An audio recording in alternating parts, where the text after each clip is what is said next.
So if you can click the got it button, then we'll be all set. So can everybody see my screen? Just kind of give me a thumbs up, or you should. Yes. Okay, perfect. All right. So before we begin, I just want to say thank you for being here. It helps if you turn your cameras on. Like I said, like, don't be worried if there's kids in the background. It's not distracting me.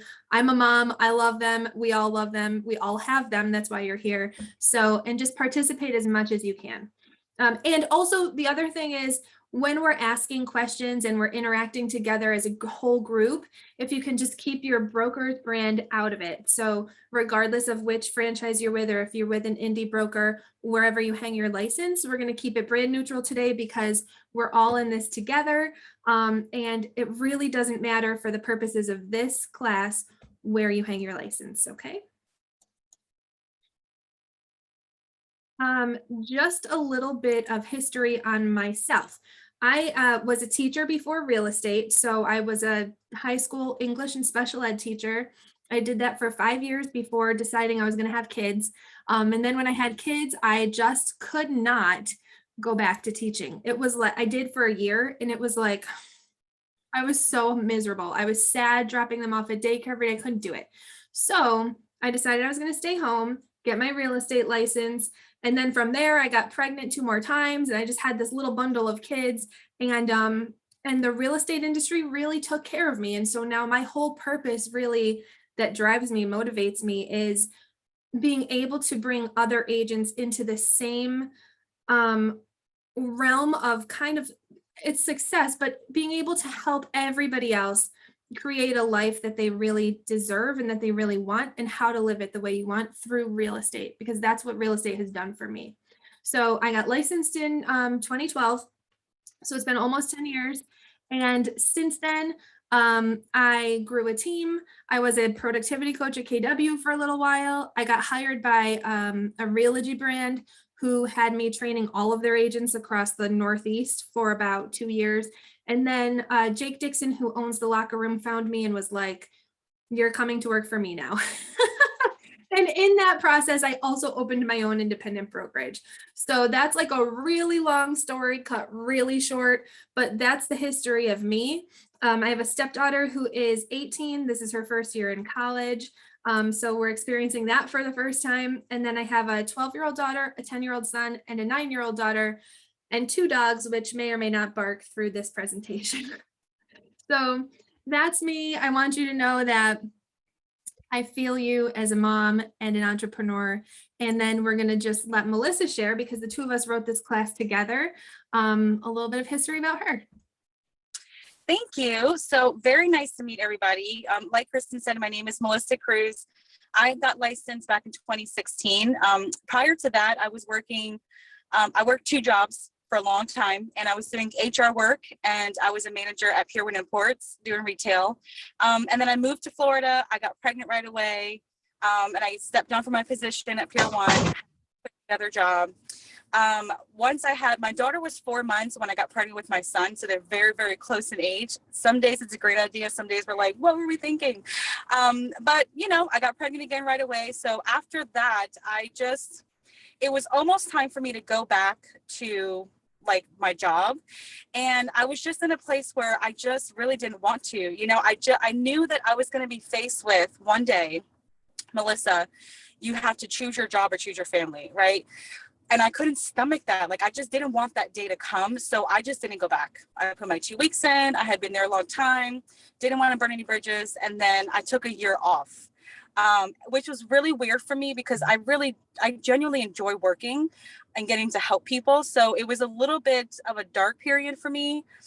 Plus my kids were really small. And then that's when real estate kind of came in. I wanted something to do. I wanted something flexible. I wanted no cap to the income and potential of where I can grow. So that's where I kind of got into real estate back in 2016.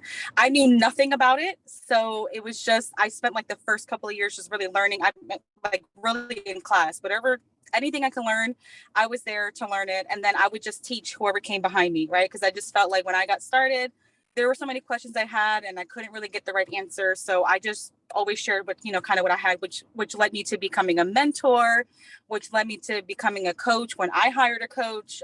Just, kind of the whole thing came together. So that's just a little bit about me. I know we all have plenty of other things that we do as well, but I'm trying to keep it short for you guys.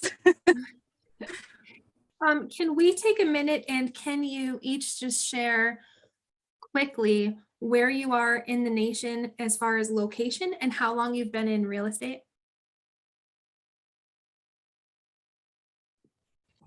I'm Julie. I am in New Hampshire and I have been licensed since 2016, I believe.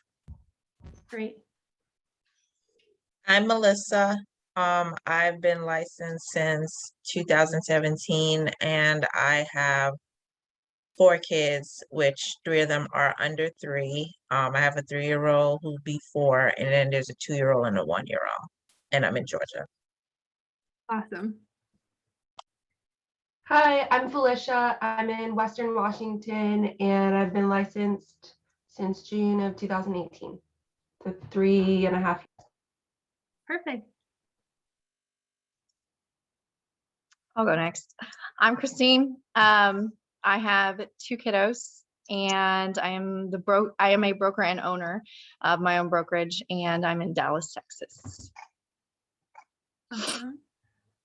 I'm Mindy. I'm in New Hampshire as well. And I got licensed right before the world shut down in 2020. You can do it, Mindy. Wow.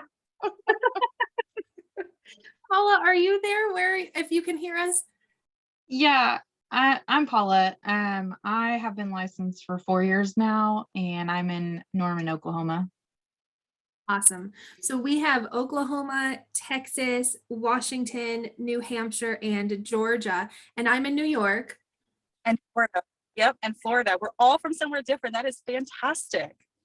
So you guys, if you want to exchange names and numbers throughout this whole thing, put them in the chat. Now you have a whole bunch of new referral partners. Okay, so what are we going to accomplish with today's class? I really want to build a community of trust with other like-minded agents with kids. There is a Facebook group. It's private only to people who have taken the class so that we can continue the conversation when the class is over. So I can maybe actually, Melissa, if you, I don't know if you can from your car, but copy and paste that link to the group and put it in the chat. If you guys want to add yourself to the group or put in however it works, so that we can all continue the conversation, get to know each other better, continue to support each other. That's my mission. That's what it's all about for me. So let's do that. We're going to identify why you're here. And Melissa and I will share a little bit about how we were feeling when we first started in real estate, and even now having kids in real estate, and the juggle, right? It's a balance and it's a juggle. And so what brought us to write this class and why we think it's important, and then what brought you here. And then we'll just go over a little bit about each of your specific, and you don't have to share this as we go, but there will be a lot of questions, like reflection questions. So, and we'll share a little bit about what is your specific job title in your current position, right? So my job title now that my kids are older, they're not 1, 2, and 3 anymore.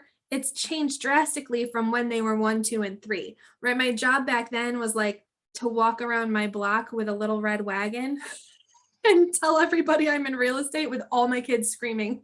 Like, it's a totally different job description now. So we're all in different phases. And so we'll figure out for each of you, what is your job description? Like, what does your job look like as a real estate agent in your specific situation? And so we'll dive into that. And then also I'm going to share, like I said, a whole bunch of tools to help you scale and provide leverage for you when it comes to like real estate specific tools. So how did we get here? Melissa, do you want to share a little bit about your experience first, and then we can go over these other quotes? Yeah, so I was just in a really dark place. I had my 2 kids. I couldn't really figure out real estate, at the very beginning. And I'm a type of person where I'm very hard on myself. And usually when I'm at a job, my goal is to become the best person there, and I just could not figure out real estate. I felt like I was an okay mom, you know, like I was doing the stuff for my kids, but then they'd go to bed and I would spend hours every night crying while everybody was sleeping, and then rinse and repeat for months, you know? And so I got super overweight. I wasn't eating properly. And nothing was like, nothing was really going well, you know, like with my family and with my work, with, you know, real estate. And I was super broke, like super broke, and really, really depressed. So I was in a really, really bad place at that time. I have a different story, but it sounds exactly the same. Okay, so I don't know what happened. I think I was like, I'm not taking no for an answer. This is going to be successful. So I was burning the midnight oil, or however you want to say it, burning the wick at both ends, right? Working much as I could. I had an infant, a 1-year-old and a 2-year-old and a 10-year-old at the time. And I was really successful financially, right? I was turning deals. However, the only friends I had were the other real estate agents who I was turning deals with, because they were the only ones who understood that I can't go to lunch, or I can't even have a phone call or FaceTime or just be a friend because I'm too busy working. Like, they were the only people who understood. I never saw my extended family, even my own parents. Like, they were seeing their grandkids once a month, which is not how I wanted it to be. And I was drinking all day coffee until I switched to wine after the kids went to bed. And like, no lie, there was no water, there were no protein shakes. It was coffee in my mug all day long. And then like 8 p.m. wine, which is horrible for you, right? And I couldn't sleep. Because there was like caffeine running through my brain and then alcohol running through my body. And I was always forgetting things and my brain just wouldn't shut down. So imagine the kind of mother I felt like I was being, right? Like, just, you turn into this like frazzled kind of mess. But on the outside, I was like a very successful real estate agent. Okay. But I didn't like who I was as a mom. And my number one job is to be a mom. So I had to readjust. And then I asked a few other mom agents too. And one of them said, I just didn't want to be away from my kids because they were babies, but I didn't want to waste my talents, and financially for our family, I needed to work. So she was feeling like, what do you do? Are you a mom or are you working? And how can you do both? Right. And I think it's an issue that a lot of us face. So, Melissa, how did you snap out of your funk of kind of like being depressed and frazzled and learning that you needed to treat your body better and things like that? I got on the scale, no lie. This is legit the day. I remember that day so clearly.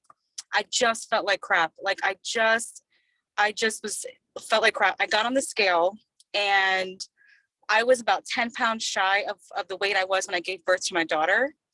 And I looked at myself and I was like, oh my, like, what are you doing? You know, you're not taking care of yourself. You know, my husband, granted, I'm grateful and lucky that he has a great job. He was able to carry us so that I can build this business, right? But I felt so guilty about him sacrificing, you know, so that I can do this, and I was failing. So between the scale and looking at myself in the mirror, I was like, you have got to change now. Like that was it. I just hit the breaking point of no more excuses. You have got to put the work in to get to where you want to go. You can't, like, how long was I going to keep going how I was before something really bad happened, you know? And then what, you know? So the scale was kind of like the tipping point. And I committed that day to, you know what? I can't do it alone. I can't be some kind of made up superhero that I'm looking at on TV. I need help. I really need help. And I need to commit to becoming better today. And whatever that looked like, you know, I decided, you know, what that was going to look like. But I just made that commitment that day that I knew that I had to change to become better for both myself, my family, and my career. Was there anybody that you really leaned into big time, like what that could hold you accountable to any of that?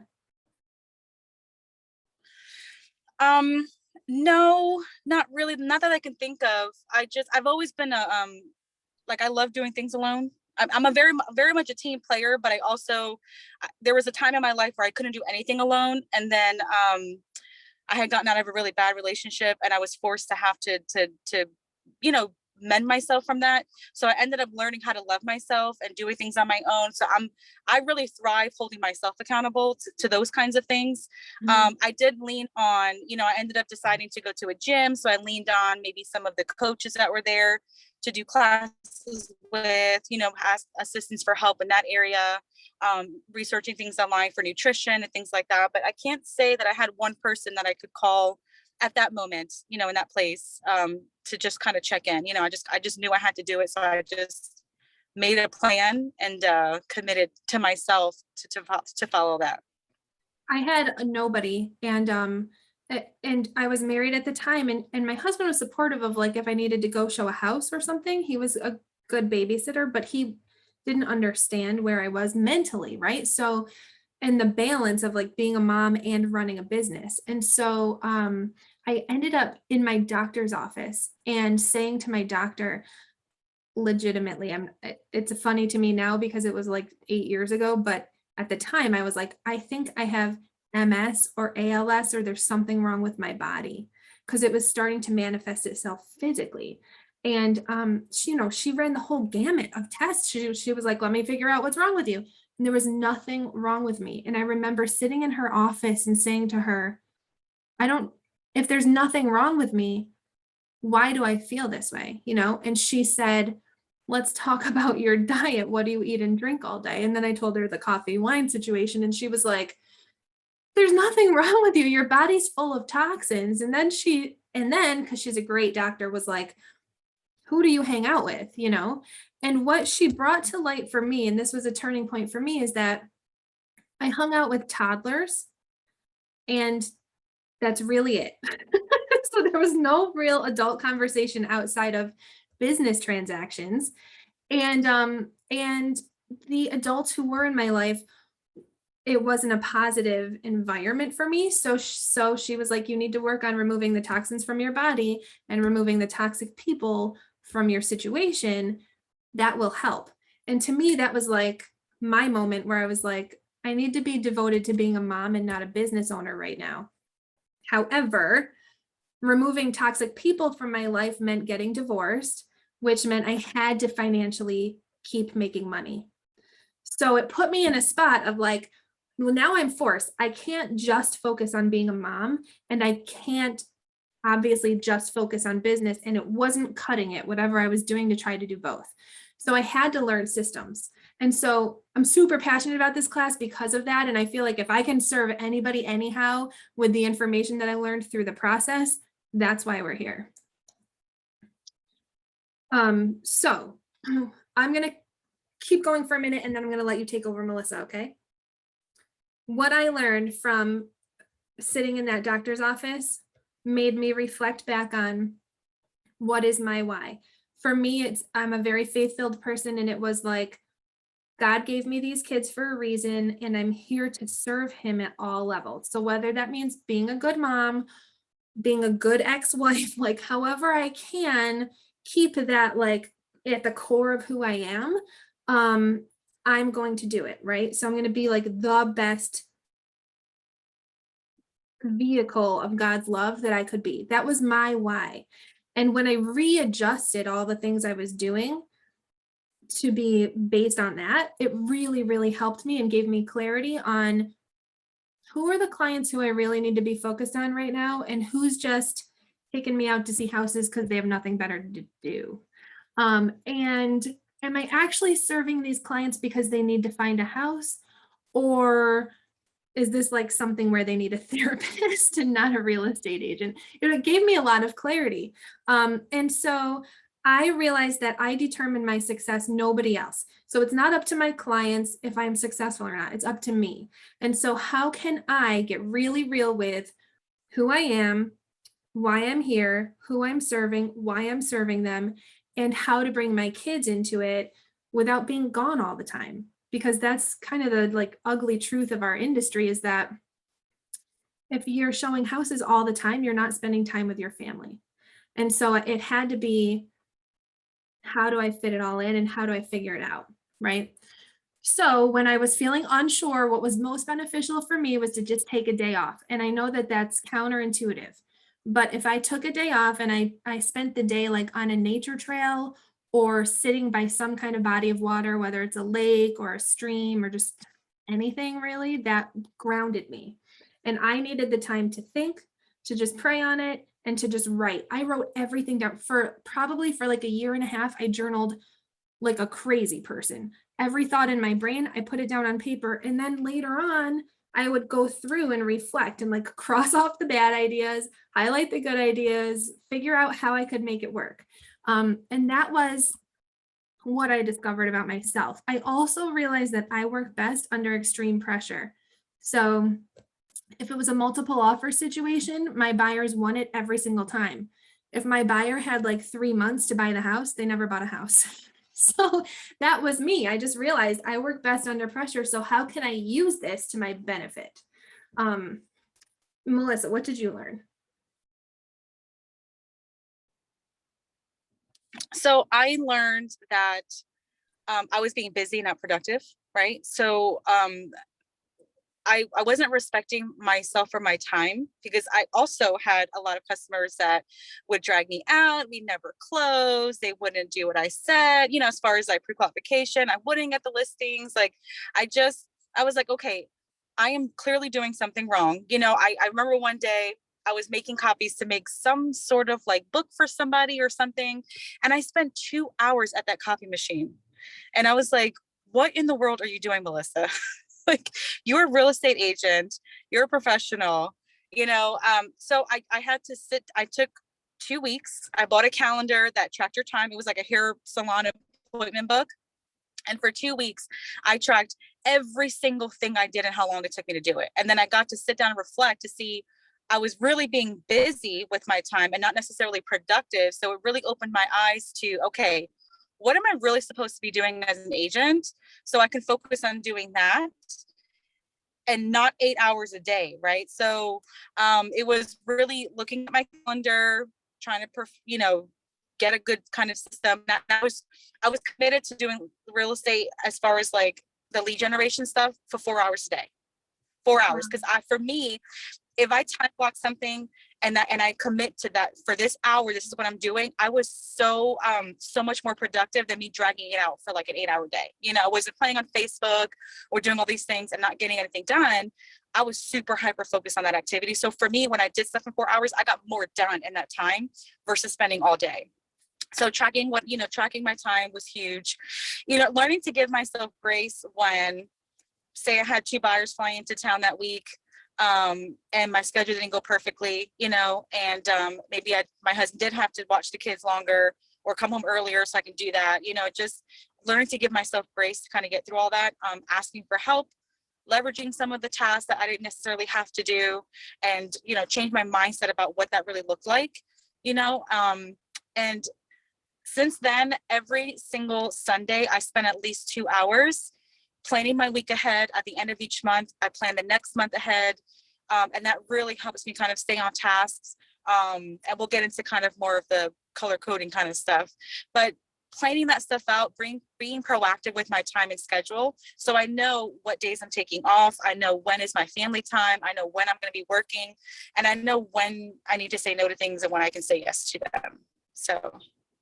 Okay, so on that note, I think it's super important if everybody here takes a minute, write it down if you have something to write with. If not, just really think about it and eventually write it down somewhere. Who are the people in your circle or in your life who are positive role models for your kids, positive energy when they're around you, and people that you can lean on for leverage if you have to?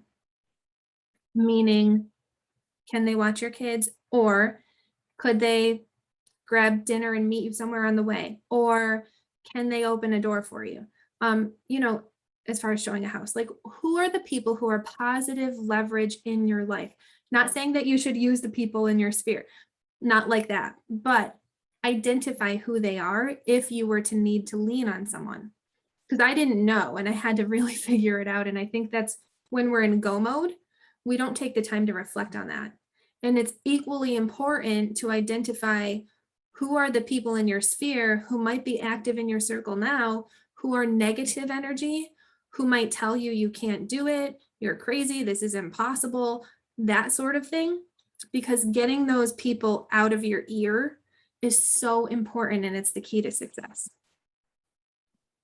Yeah, I remember a long time ago, I did that in my life, and I literally cut everybody out, and I didn't talk to, nobody saw me for a good 3 to 5 years. Like, I mean, I cut everybody out.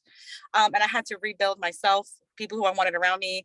And I got to a place kind of in the beginning, a couple of years of real estate, where I was hanging out with the negative agents, you know, and I'm sharing all of my dreams and goals. I want to help people get there, you know, and I would get, well, you can't do that. Well, that's crazy. Well, I'm not going to do that. Well, you can't grow a business that way. So I was like, well, okay, wait a minute, Melissa. You are re-putting people back in your world that do not need to be there, you know? So yeah, that's a great point. The other agents in our markets can be the biggest blind spot, because like when I first reflected on it, obviously like the first toxic person was my ex-husband, right? But there are other agents who were feeding into me as well. And you're so right. I never even thought of that until this minute. But my mentor, when I started, said specifically, buyers are liars. And I was like, I was naive at the time. I was a brand new agent, but I was like, buyers aren't liars. They maybe just don't know what they don't know, you know? And she was like, okay, you're new. That's so cute. But that kind of agent who's jaded or isn't appreciative of their customers, that person will have a negative impact on your success. And so you have to be careful who you surround yourself with. Even the agents. So you can do more in a day than you think you can. That's true. I have people tell me sometimes, like, you do more in the first 3 hours of your morning than I do in my whole week. And it's true. And I'm like extreme about it. However, I take extreme ownership of my calendar, right? So, and Melissa, this is a common theme between the two of us. Everything goes in my calendar. I'm going to show you a picture of my calendar in a minute. Even laundry goes in my calendar. Like, if it's not there, I don't do it. That's just how my life is. So I have a paper planner that I use where I sketch everything out at the beginning or end of the week. Like, sometimes I'll do it on a Friday if I have some downtime. Sometimes I do it Sunday night. But I go through the week on my paper planner and I write everything down and I erase and scribble. And that's kind of like my messy version of my calendar. And then I put all of it into my phone. And then every morning, the first thing I look at is the calendar on my phone. What am I doing today? How do I need to prioritize my activities from the second I wake up, right? And so that's how I keep my head on straight. And it's tough when you have multiple children and you're running a business. It's tough to keep your head on straight because there's everything in your planner or calendar that you planned on. And then there's every text and email that you didn't plan on, like the seller's basement flooded, or your past client from 2 years ago wants you to set them up on a home search. Like, these all take time to address them, right? So it's like somewhere in your day, you have to have a little space to put the fires out. But that space is in my calendar. So you have to understand, number one, nobody is actually on fire in real estate. If they are, they're not calling you, they're calling the fire department. So when you're putting fires out, you're not actually putting fires out. You're just being a good real estate agent, which is awesome, but you can protect your boundaries around your calendar, right? So if my past seller wants me to find them a new house, they can wait until 2 o'clock when I'm done with the class. I don't need to interrupt what I'm doing to address it, right? And so setting those boundaries is super, super important. And I put everything in there, like dropping the kids off, picking them up, any kind of doctor's appointment, any extracurricular activities, all of that goes first, and it's not negotiable. So I said, like, when I had kids, and I'm laughing at myself because every day I'm like, I should just put them on the bus. But when I had them, I was like, I'm going to get a job where I can drive my kids to school. That was like, I hated the bus when I was a kid and I didn't want my kids ever to have to ride it. But now I'm like, I wonder where the number for the bus garage is because I'm done. But you know, it's in there and it's not negotiable. I'm driving them to school and picking them up every day. And so things that are important, you cannot be flexible with them. You have to put them on your calendar and you have to stick to it. And then for me, it's the locker room. I'm a coach at the locker room. And so that comes next. And then all the broker stuff, as far as checking in on clients, checking in on my agents, making sure everyone's getting paid and all of that, also important. And then the laundry. It's at the bottom of the list, but it also has to get done. So it goes on the calendar. And sometimes, I know Melissa does this, sometimes I will color code, like during the summer when the kids don't have school and I'm taking them to all different activities throughout the day, or if they're playing with different friends, I will color code just so that I can see, like, I like to know that there's a balance. Like if Evelyn, who's my oldest, has something going on Monday, Tuesday, Wednesday, Thursday, but Nolan and Maeve, my younger two, only have something on Thursday, then I know, because I can see the colors, that I need to give them a little more or pour into them or give them a little more attention because they're not getting the same amount. So I like to make sure things are balanced, and the color coding helps with that. And then the other thing is, I told you I use a paper planner and my phone. I use Calendly to set all appointments. So even if it's a buyer or a seller, I use Calendly. So if you were to use my, it's calendly.com/Kristen Shanahan, it says like stage my house, list my house, show me a house, coach me. There's like 17 different options because that has access to my calendar. And then I'm not spending time away from my kids or distracted from what matters, saying to someone, hold on, let me look at my calendar. Nope, they have access to my calendar. I'm not doing it for them. And that's something that I had to get firm on because I hated Calendly and I hated all calendar services until 6 months ago, maybe. And then I really just needed the leverage, and it is helpful because I'm not distracted from my kids. So, and then showing time, and we can go over that in a minute, but any kind of showing system that you use to set up showings, I also have them follow up with feedback after the showing. So if you can activate that inside of your showing service, that's really helpful too. So am I using premium? Yes, I do use premium. Yep. I think I can't remember how much it is. I want to say it's $14.99, something like that, but it's so helpful. And not that I can't do anything without it, but I choose not to. And the earlier I wake up, the better. And so those are kind of like my secrets to getting through a successful day. Even if I'm tired, if I kick myself out of bed earlier before my kids get up is super helpful because then it's quiet. It's harder now because it's still dark, but I just do it. You just have to do it. Melissa, how about you? Yeah, the calendar for me is my life. Like it took me a little while to get there, but part of what got me out of depression, a friend of mine who had then became my coach at that time, she, I talked to her and I was texting her, she called me and said, "You don't sound good. Tell me what's going on." So I kind of talked about all the stresses with my stuff at the house and then with work and things like that. She's like, "Well, when was the last time you did something for you?" And I laughed at her. She's like, "No, that's a serious question." And this was a Monday when we were having this conversation. She's like, "When is the next time you think you can do something for yourself?" And I'm like, I don't know, Saturday maybe. And she's like, "No, not the answer I was looking for. You have got to find a way to do something tomorrow."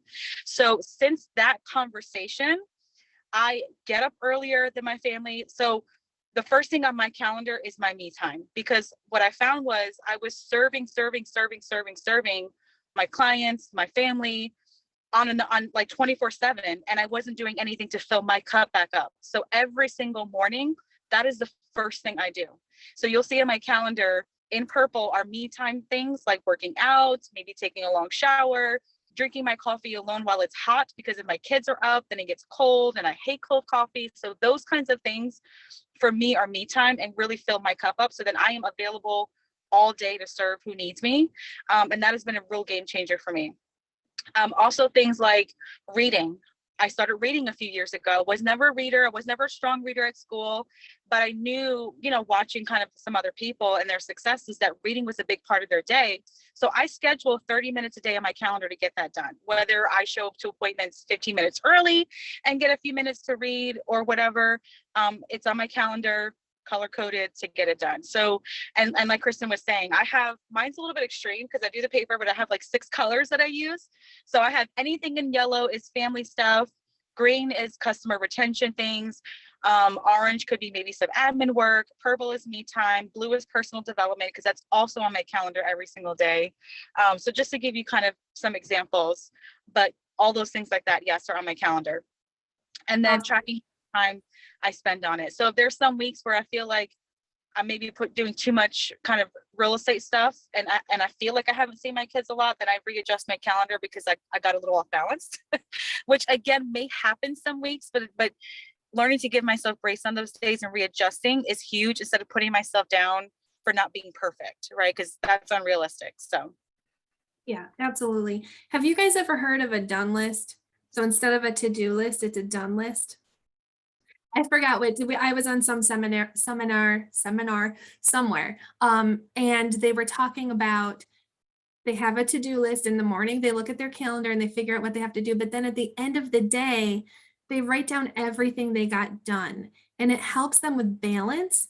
Have yet to try it, but I think it sounds like a good idea. And so that's why I'm sharing it with you, to have a done list so that you can be feeling accomplished and allow yourself time to step away from work, right? the other thing that I did was I created an emergency protocol, because I wasn't taking time off, because I'm like always attached to my phone. What if somebody calls? What if they need something? So I created an emergency protocol for days like that. So if I am saying, hey, I'm going to take every, let's say, Friday off, right? And I'm going to commit to not working on that day, or whatever day it is that you guys choose. Create an emergency protocol with things that if someone calls or reaches out, if it is not on that list of things that you would consider an emergency in a transaction, then it can wait till the next day. Like, so you're not leaving your kids running, chasing your phone because someone has a question or someone needs something. If it's not truly an emergency, and like Kristen said, if it's not literally on fire and they're not calling you anyway because it's on fire, they're calling the fire department, then it can wait. It truly, truly can wait.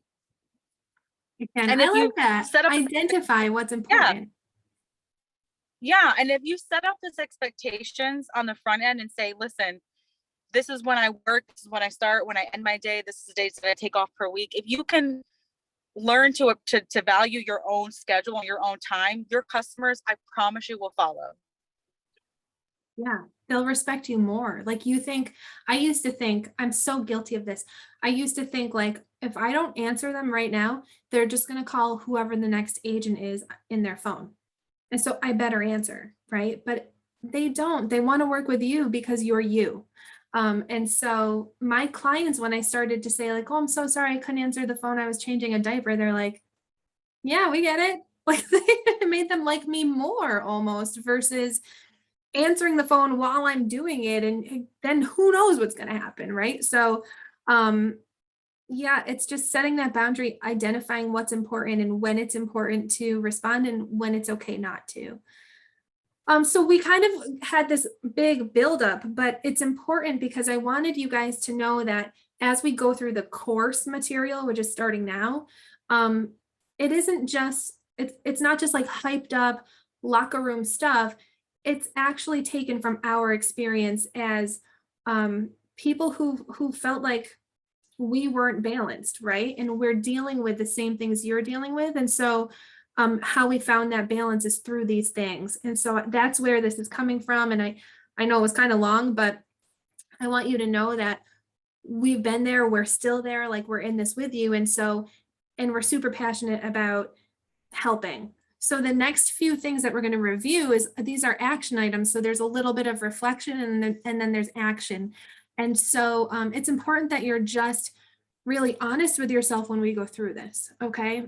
Because it'll help you clarify and organize your everything. So, okay, but just a reminder, simple disciplines repeated over time turn into massive results. So if through this class you learn something and then you try it for a day and it didn't help you, or you didn't gain clarity, or your calendar still feels like a mess, that's because it takes time. And so it's time on task over time, tot is what we call it.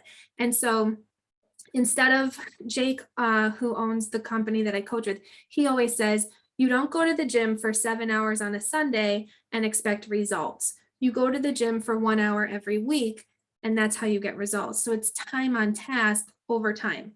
So I encourage you to take whatever you learned today and implement it, but hold yourself accountable to continuing to implement these things. And that's why the Facebook group is important, because then we can get in there and help each other out. And then just don't get discouraged if something doesn't work the first time, right? Just keep trying. So we're going to talk about human needs, and this is why. It's not going to seem like important to your calendar right now when we're talking about it. However, all of these 6 human needs play into why you prioritize things the way that you do during your day. I'm going to go over each one, and then you just need to be thinking and processing and maybe writing down, where do these show up in your life? So the first one is certainty. And certainty, these are 6 things that everybody needs. So it's not just like, oh yeah, I need certainty, but I don't need anything else. We all need all 6 of these. Certainty is it means like predictable things, something that you know is going to happen again and again and again. So if we crave certainty, what is the certainty that we crave? We need to know that we have food and water and shelter, right? These are certainties in our life. The sun is going to come up every day. These are the certainties. They're predictable. We need these. So in which ways are you valuing certainty in your life? Are you relying too much on something that's predictable? Are you not relying enough on something that's predictable? For example, my mother is certainty in my life. She's retired. She loves my kids. She's available. I don't use her when I should nearly enough, right? So when I did this exercise, I realized I'm not relying on the certainty in my life as much as I could. Some of us rely too much on the certainty in our lives, meaning my spouse has a paycheck, so I don't really need to be consistent in my job as an agent, or whatever it is. So where does certainty show up in your life? And then the next one is kind of the opposite of certainty, which is variety. So variety shows up notoriously for people who get bored. Okay. So I didn't realize how much variety is important to me until I did this exercise.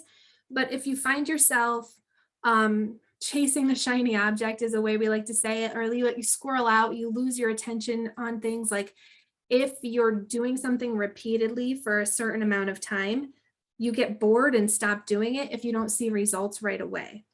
Okay, so this means you crave variety. And we all need variety. None of us can do the same thing day in and day out and be happy. So all of us need some variety. It's more important to some than others. The third one is significance. Oh, Melissa, go ahead.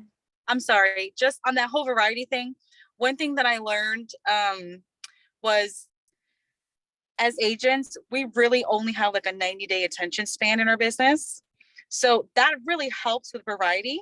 When I started looking at my business in a 90-day kind of cycle, that really helps with the whole variety thing, just saying, just wanted to share that.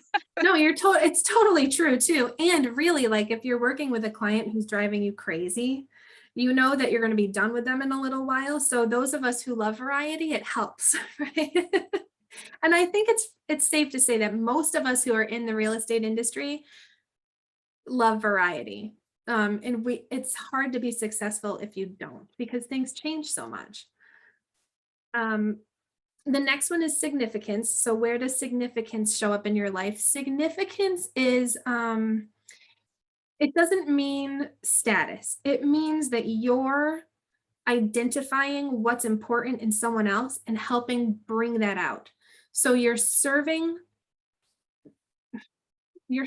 basically everybody else at large by just using the talents that God gave you to help them identify theirs. Okay, so significance and success kind of go hand in hand, because if you are someone who identifies with significance, or who significance is important to you, you're consistently pouring into others, helping others be better at their craft.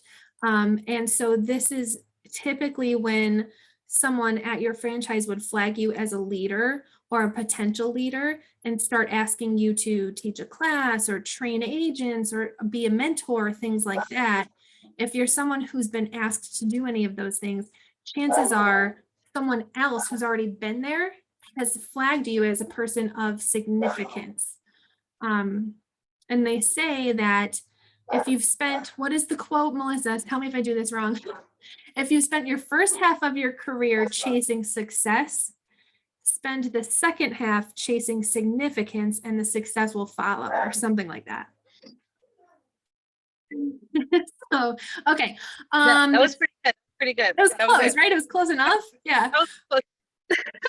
Where does significance show up in your life? And this might be, it could be anything. It could be with your kids. Like I said, it could be with other agents. It could be, this is when, like, as real estate agents, we start to be our clients' therapists, right? Because we form a bond with them. And so you're trying to bring out the best in the other people around you.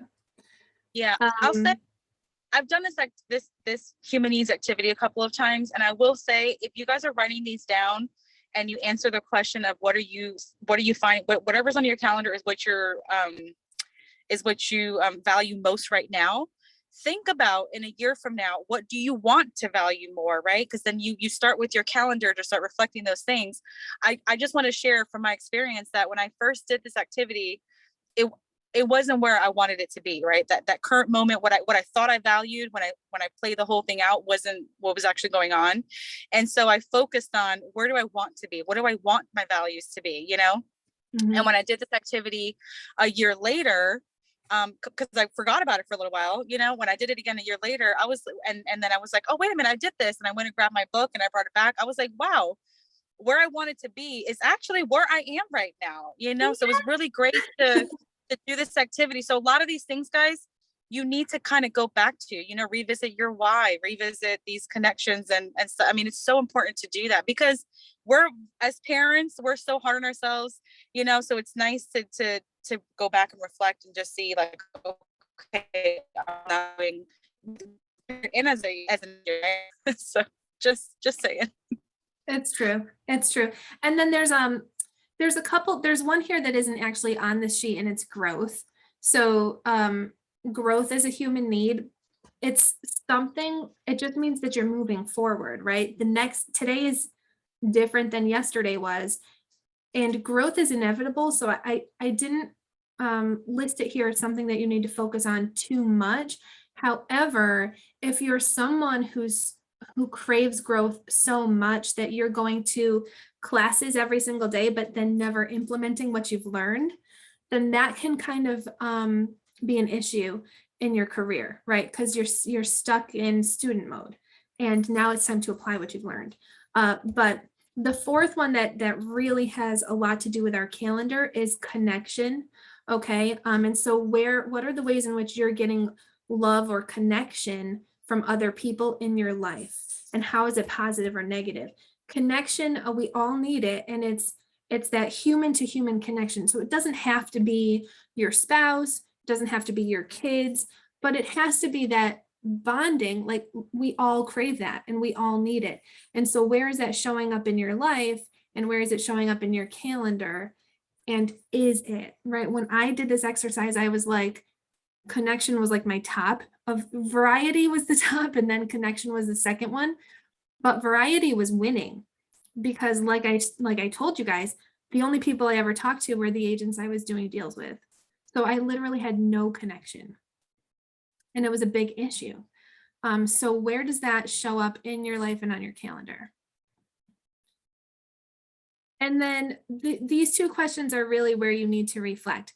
Of the human needs, these needs that we've talked about, which two are you valuing the most? Which two show up on your calendar the highest, right? Or if you aren't paying attention to your calendar, take a minute and think about how do you spend your days? And which of these needs, if you were to rank them, where would they fall? And are there consequences to that? Like mine, there were huge consequences to my need for variety, right? I didn't have connection. That was my second highest need, and it was not anywhere to be found, except for with my kids. So then if you were to rank these, what do your top two needs need to be in order for your life to transform or in order to find balance? How do you need them to rank in order for you to find balance?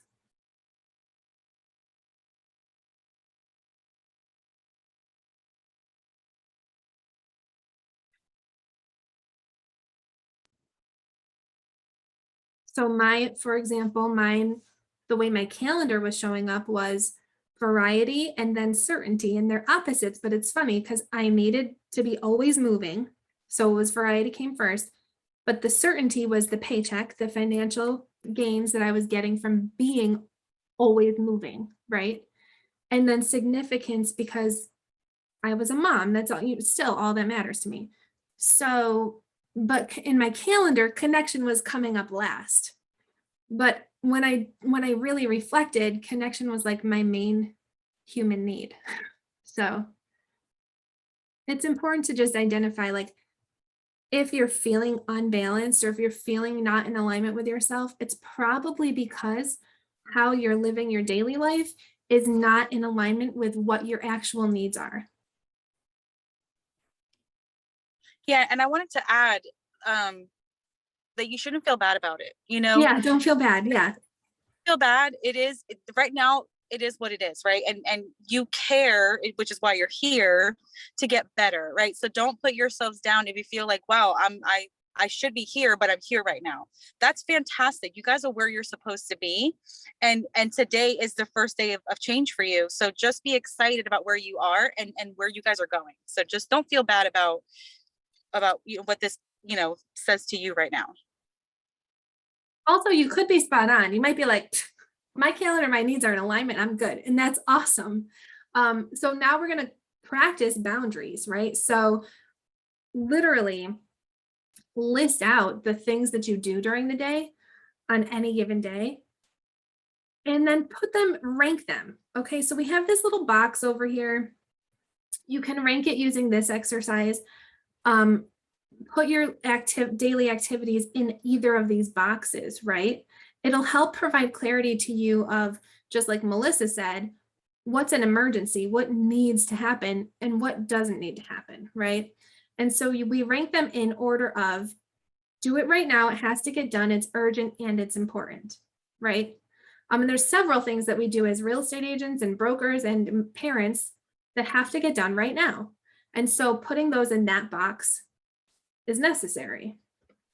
And then there are things that we do that are important, but they're not urgent. Okay, so you can decide when to do it, like the laundry. It's got to get done. You don't have to do it right now. You could do it later, as long as you get it done, right? And then there are things that are urgent, but they're not important. Okay, so like if my dogs were barking to be let out right now, I would want to go let them out because they're barking and it's annoying, but it's not important. Okay. It's not like if I do this, if I don't do it, my business is going to fall apart. It's urgent, but it's not important. So these are things you could delegate. So this would be when I would be like, Evelyn, let the dogs out, and then there are things that we do during the day that are not urgent and they're not important. And those are the things we need to dump. This is like watching You on Netflix. Season 3. It's supposed to be really good. I haven't watched it yet because it's not urgent and it's not important, so I don't do it, right? So it's just having a handle on all the different things you do during the day and how to categorize them so that you're doing the things that matter first.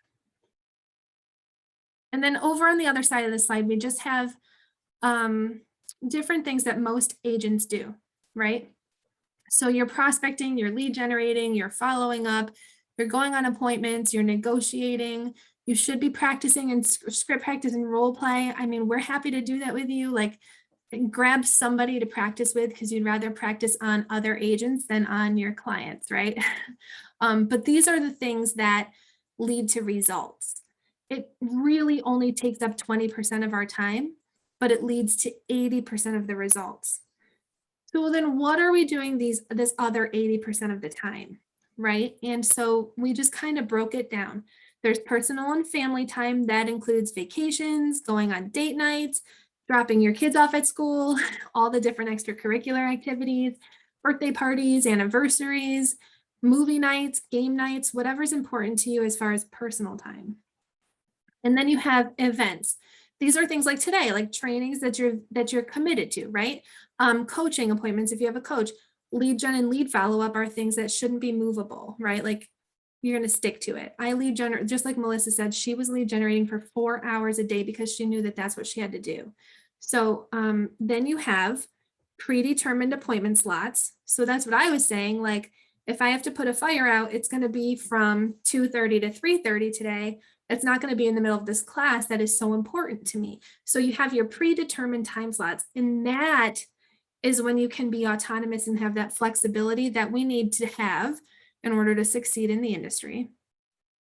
And then there's everything else. This is like checking in on your current clients, going to the gym, like taking care of yourself is important, right? But this is all flex time. So these are things that you set all of this other stuff in stone in your calendar, and then you fit the rest of it in. Okay, so it's not that it's not important, it's just that you can be flexible with it.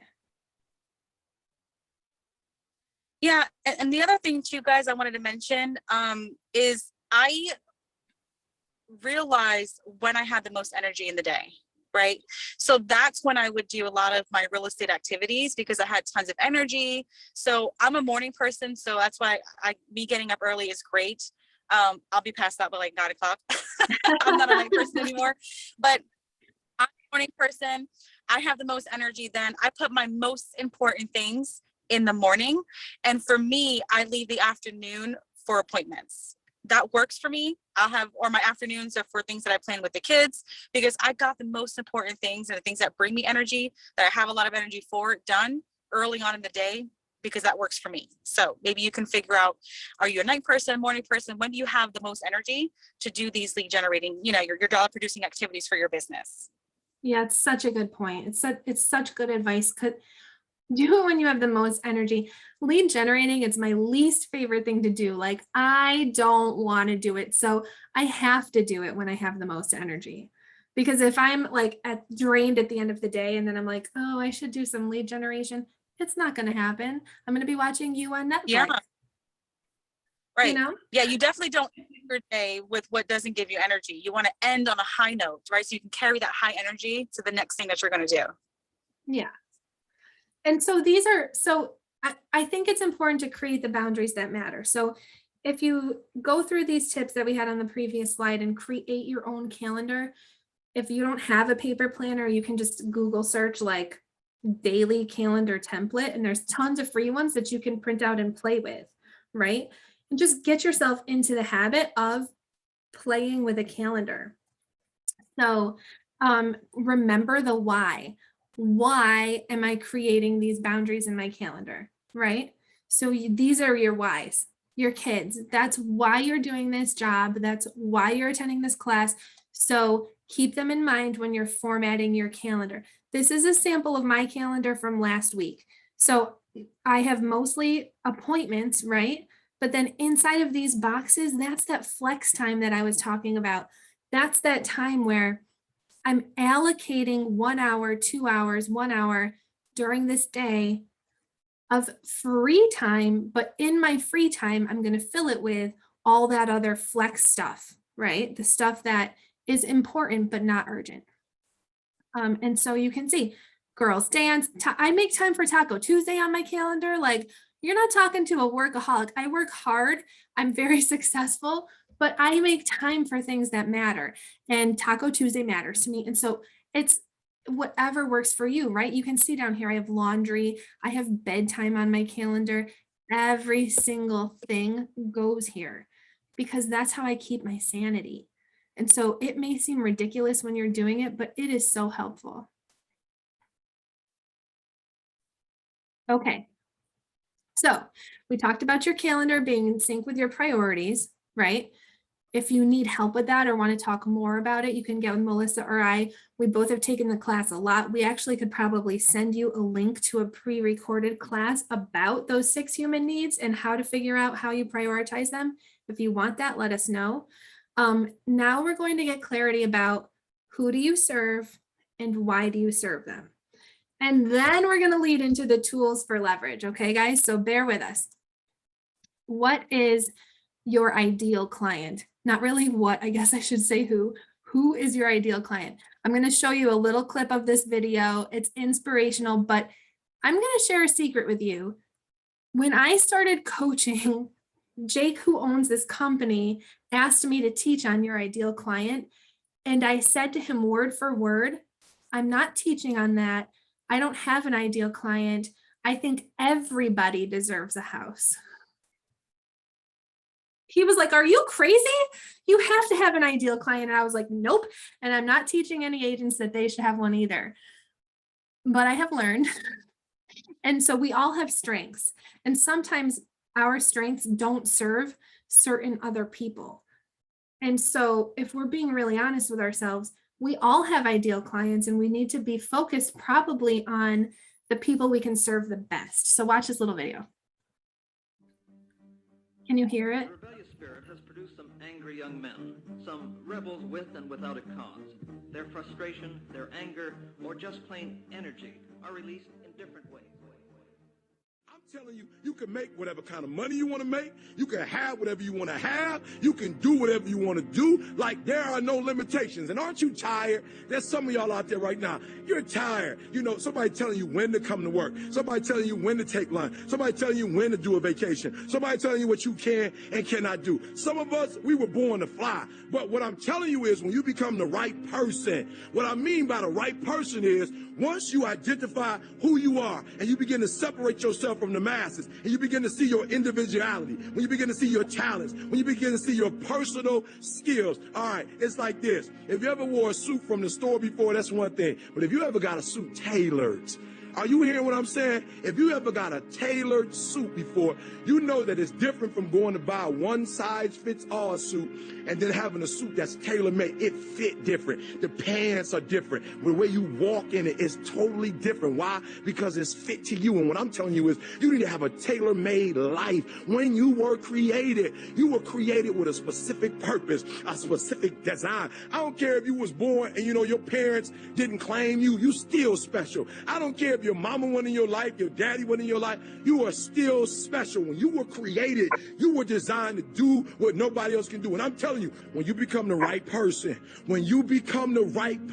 what you do is you start separating yourself from other people. You begin to have a certain uniqueness. As long as you're following other people, as long as you're being a copycat, you will never, ever be the best copycat in the world. But you will be the best you could be. So I'm challenging you, number one, I'm challenging you to define your value, right? Number two, I challenge you, listen to me. If you want to make more money, if you want to be more successful, if you want to have and do stuff you ain't never done before, number two, I'm asking you to invest in you. That's right, invest what? Number one, I'm asking you to invest time. I'm asking you to invest time in yourself. Some of y'all, you spend so much time with other people. You spend so much time trying to get people to like you. You spend so much time trying to fit in that you don't even know who you are. You know other people more than you know yourself. You studied them. You know about them. You want to hang out like them. You want to be just like them. And you know what? You've invested so much time in them, you don't know who you are. I challenge you to spend time by yourself. I challenge you to take yourself out. There's some young. So you get the point of the video. Everybody's different, right? When I said that to Jake, he was like, watch this video. You don't know what you're talking about. Like, we all have different gifts. You have to utilize your gift. So we ask these questions, and this is how we create a UVP, which stands for unique value proposition. Okay, so write down any thoughts you have. It's important you write them down. And if you don't have anything to write with, watch the replay and write them down later. What is your main purpose, right? What's your mission? So why are you in business? And if you're not sure, just think about, what do I take a stand for? Like, what fires me up so much that I could just, my hair's on fire thinking about it. Like, I will take a stand for this unapologetically, no matter what, right? And whatever that is deep in your core, That's your mission. And it doesn't have to be everyone deserves a house. You can apply your mission in life, you can apply it as your mission in real estate. You really can. So take a minute and Well, think and about not everybody, yeah, and not everybody deserves to work with you either. You know, I talk to agents all the time, and I'm like, dude, when you go on these appointments, you are interviewing each other, okay? If you know for a fact that this person is not aligning with your vision and purpose, it is okay to just say, no, thank you. I appreciate your time. And by saying that, it's not you losing something, okay? You guys are gaining that next best customer. You know, you're gaining that much more respect for yourself and time by letting go the things that are going to be dragging you down, knowing that if you say yes to this, they will be calling you at 9 and 10 o'clock at night when you're not working, right? So it's okay. Yeah. And when they're calling you at 9 or 10 at night, don't answer. Side note, but no, it's totally true. Not everybody is for you, and you don't have to be for everybody, right? You have a unique mission. So every single one of us here probably has a mission that's different, and that's great. That's the beauty of our industry. So the core values are next, and that's what's important to you about your career choice. What are your priorities? And think back to the 6 human needs. Why is it important that you're a real estate agent and not, a postal worker or whatever else, a teacher or, a property management person? Like, why is it important that you are a real estate salesperson or a real estate broker? What's unique about that that's important to you? How does that serve your priorities and what you value?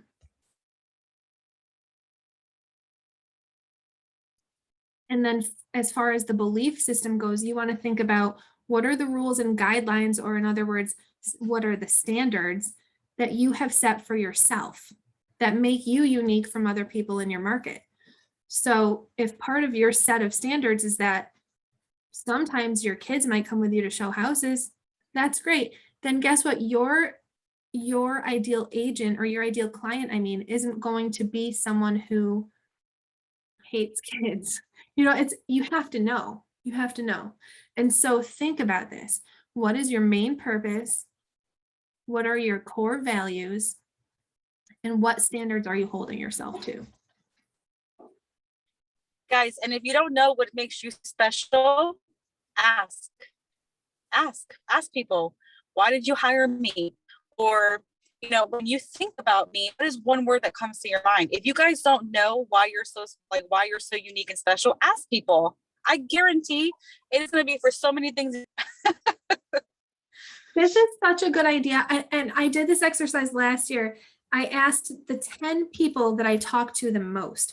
One of them was a builder. Like, it's people you work with too. It's not just people who are in your immediate family or your friend group. The 10 people who you talk to the most, ask them to use 3 words to describe you and make a list of those words. I had a list of 30 words that I was like, you can see a pattern, like you could recognize a pattern in some of them, but also you'll be surprised by some of the things that people say. And you can definitely use that to create your unique value proposition. It's a great exercise to do, and it's fun.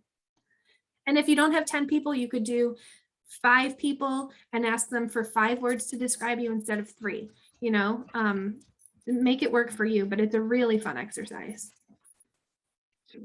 And so when you think about these things, if you were to write out your job description and put it in an ad somewhere or out on social media or like anywhere for people to see, what would it say?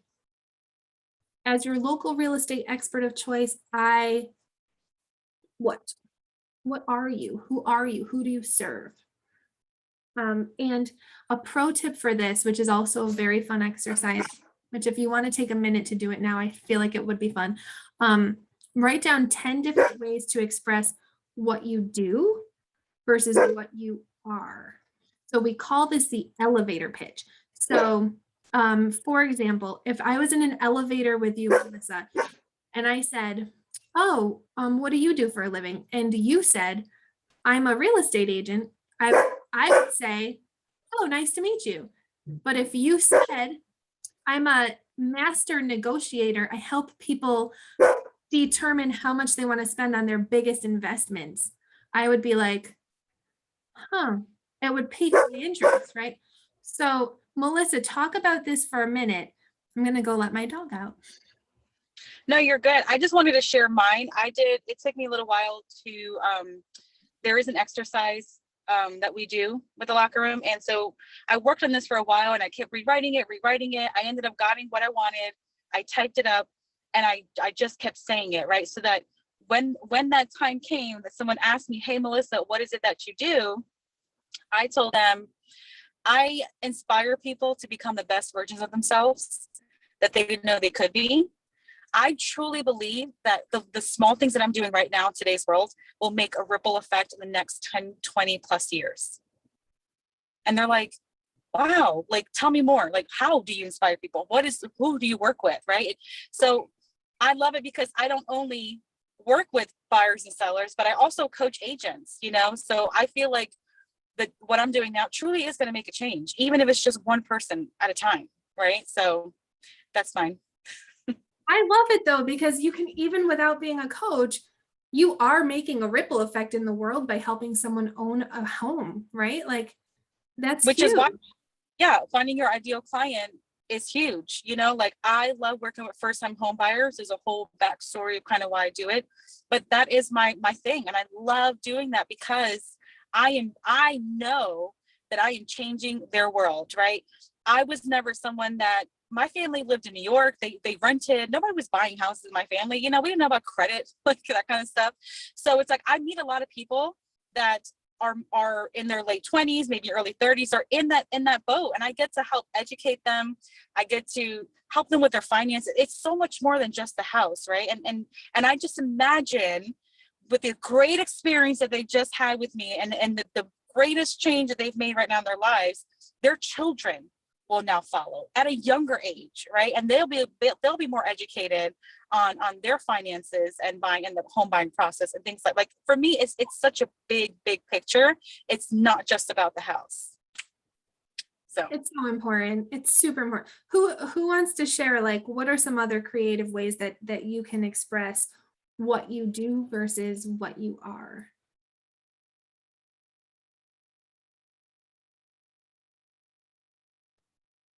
I'll say something.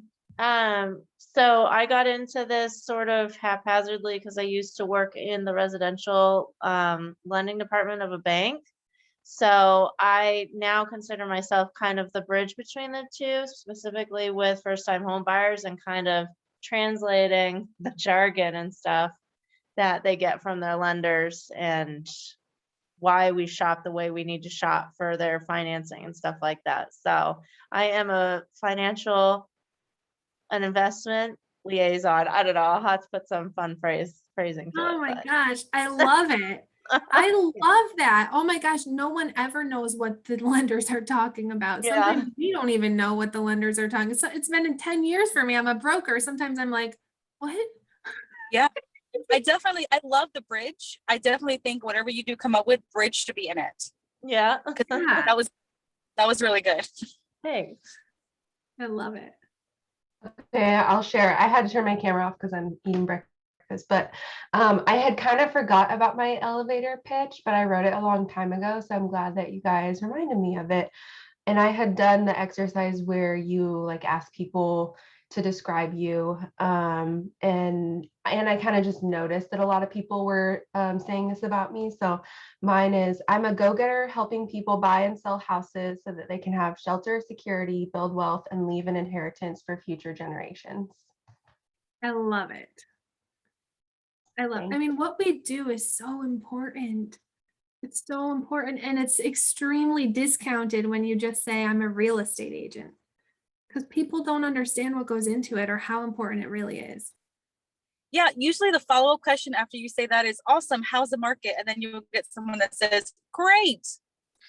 Then the conversation goes nowhere. The whole point is to open up conversation and pique their curiosity at what you truly do. You guys don't just sell houses, right? It's so much more than that. So just be creative and have fun with it, and then share with us in the group. Yeah, for sure. My For sure. favorite response to that one of my like the top agents at our firm at the time told me, when people ask you how's the market, because that's like the first question that people ask when you say you're in real estate, is to kind of flip it on them and say that depends. Are you buying or selling? And then you can kind of find out, why they're asking and what their motivation is, rather than just like, oh, it's a seller's market or blah blah blah. That's a great response. It depends, are you buying or Yeah. selling? Yeah, I was just talking with another agent the other day, and I was like, that's exactly what we should say. Well, Mhm. it depends, especially in the market, right? It depends. It could be good or bad. Yeah. And it does give you a handle on why are they asking, or what are they in the market for? That's awesome. Does anybody else want to share their elevator pitch or a unique value proposition? What makes you unique? And by the way, part of what makes you unique is that you have kids.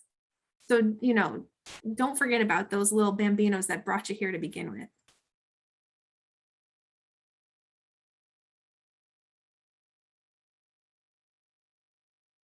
Okay, so your calendar is on point, should be after you give it some time, right? Your unique value proposition is epic. If it's not epic on paper yet, it's epic up here and you just have to work on it. And now we're going to talk about scalability. So what is scalability?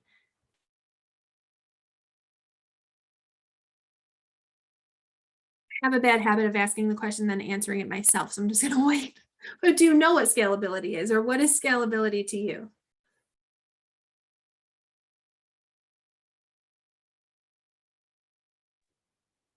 Being more productive in the same amount of time. Yes. Yes. It's being able to take all of the things that we do during a day and take a look at it from an outside, step out of it, step away from it and just look at it and say, how many of these can I do at the same time? Or how can I leverage some of this to get my time back, right? So that you're keeping your same amount of production, you're still being productive and you're keeping that same amount of productivity, but you're spending less time doing it. And so this is such an important thing to learn. So we're going to write down, or at least think about, what are daily activities that take time away from your kids? This could be work related. This could be any other kind of thing. What is taking time away from your kids currently in your daily activities?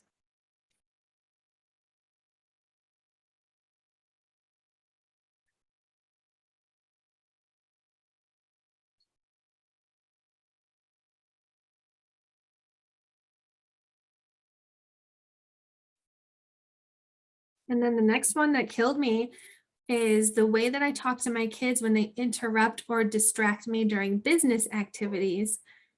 Sounds like, we all know what it sounds like.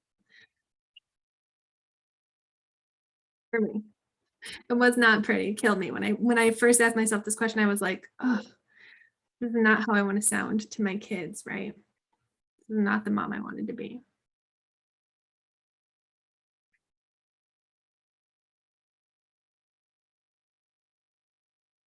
And so, as an example, I'm going to show you a video of my daughter. This is university. This was her 2 years ago. This is when the locker room started, and I was spending a whole lot of time on Zoom trying to explain to people what is the company I work for, rather than like teaching and doing things that I love, which is what I do now. But my kids were watching me, and so watch this. Watch this video. They make fun of me all the time. They take videos of each other all the time. And this is my 12-year-old. She was 10 at the time, doing like a reenactment of me. So like you're a part of a university or something? Core. Yeah. Just I'll send you one of these. Experience. Does it sound like you? Well, it should. Or else you don't make the cut. Bye! Kids, I said no! I said no screens, no snacks during my Zoom, and you did it anyway.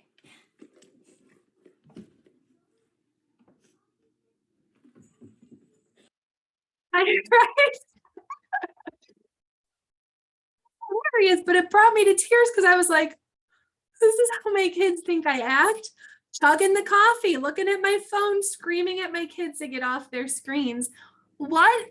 Like, it made me go, holy cow. It's not what I want. Yeah, right?